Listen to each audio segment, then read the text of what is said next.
This video is for educational purposes only and is not financial advice.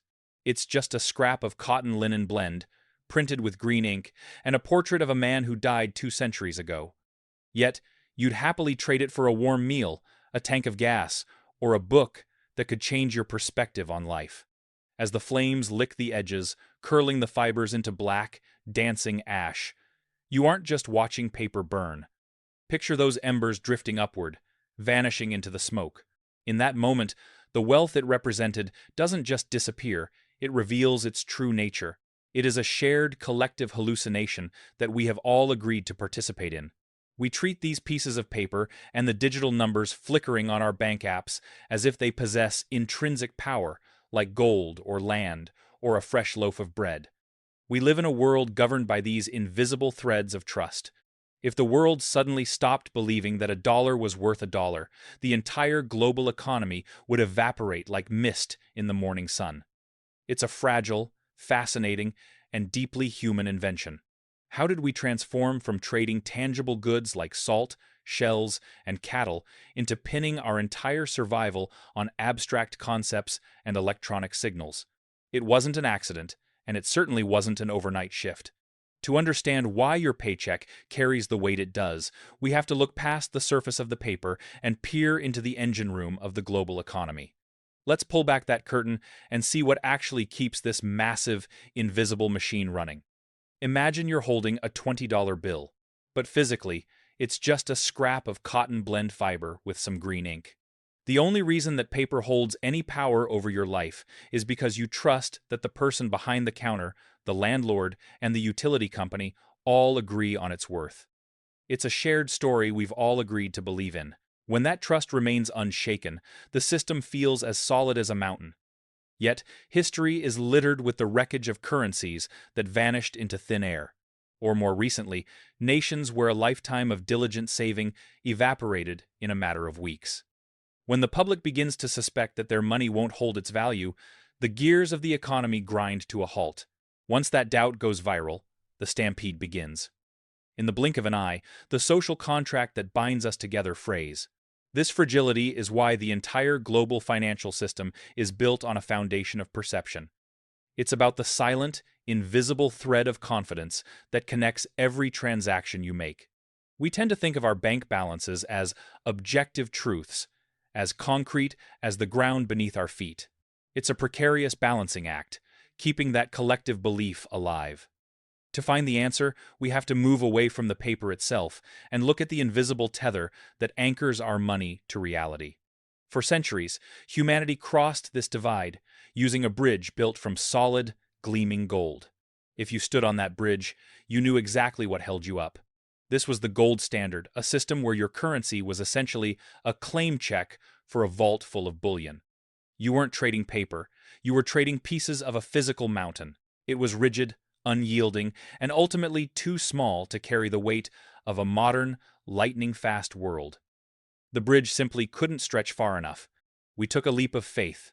The gold bridge is gone, dismantled plank by plank. To the cynical eye, it looks like we're walking on thin air.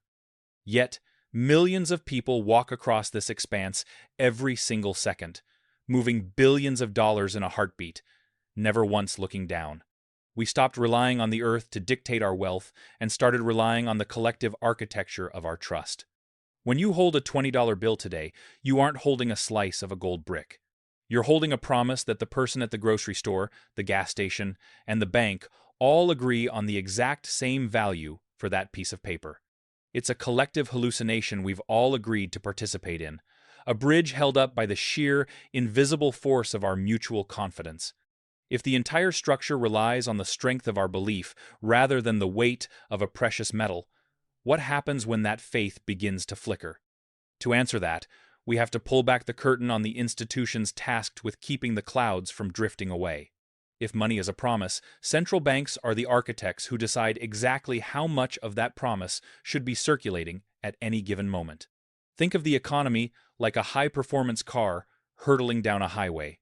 When the road is clear and growth is steady, the central bank keeps its foot light on the pedal. By raising interest rates, they make it more expensive to borrow. Suddenly, taking out a loan for a new house or expanding a business feels like a heavy burden. It's a deliberate, calculated dampening of the fire to prevent the whole house from burning down.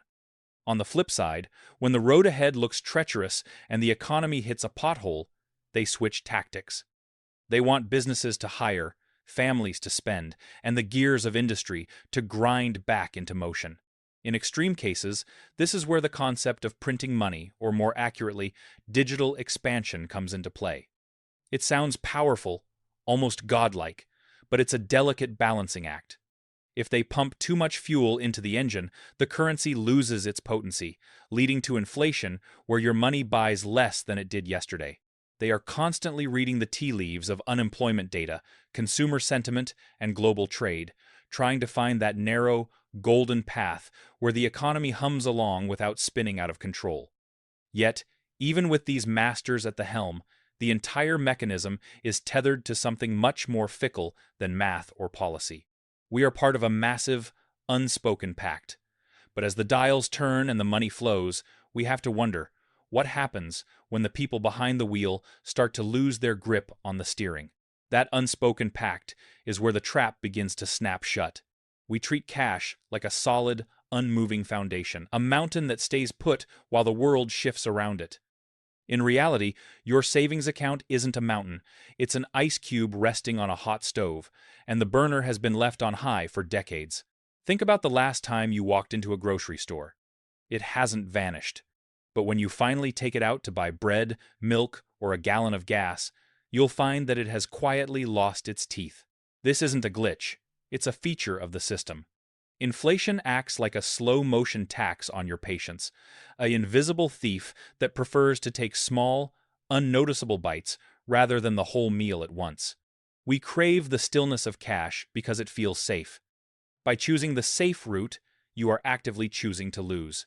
It's an emotional comfort, a psychological blanket that keeps you warm while the house around you is slowly being dismantled, board by board. The tragedy of the inflation trap is that it preys on our desire for certainty. Yet, the moment that currency leaves your hand, it begins a race against the rising cost of existence. To treat cash as a long-term storage vessel for value is like trying to carry water in a sieve. You can work as hard as you want to fill it, but the physics of the environment will always ensure that you end up empty-handed. If holding on to cash is the equivalent of watching your wealth melt away, then we have to ask ourselves a much harder question. If the foundation of our traditional safety net is actually a trap, then where are we supposed to put our trust? The answer lies in a fundamental shift of perspective. You must stop viewing money as a destination and start treating it as a tool for acquisition. If currency is merely a fleeting medium of exchange designed to lose its potency over time, then assets are the permanent anchors that tether your labor to the future. When you trade your time for a paycheck, you are handed a depreciating claim on reality. When you trade that paycheck for equity, real estate, or productive capital, you are effectively buying a stake in the gears of the global economy. This is the transition from being a passive victim of monetary policy to becoming an active participant in wealth creation. You are no longer chasing the paper. You are accumulating the foundations of your own sovereignty. This process requires patience, a disciplined eye for intrinsic value, and the courage to ignore the noise of short-term volatility in favor of long-term stability. It is about building a fortress around your family's future, brick by brick, investment by investment, until your lifestyle is sustained by the output of your holdings rather than the depletion of your savings. Understand that the greatest risk isn't the fluctuation of the market, but the certainty of a stagnant account losing its edge. By pivoting your strategy toward tangible value, you reclaim control over your time and your legacy. We've examined how currency is born, why its value shifts, and how the mechanisms of debt and interest dictate the flow of prosperity. We've dismantled the myth that cash is king, revealing instead that the true royalty of the financial world is the person who understands how to deploy capital effectively. You now possess the blueprint to navigate this complex landscape with clarity and intent. There is always more to uncover in the pursuit of true economic literacy. Hit that like button to signal that you're ready for more deep dives into the mechanics of wealth. and subscribe to the channel to ensure you never miss an update. Your future self is waiting for you to take the next step.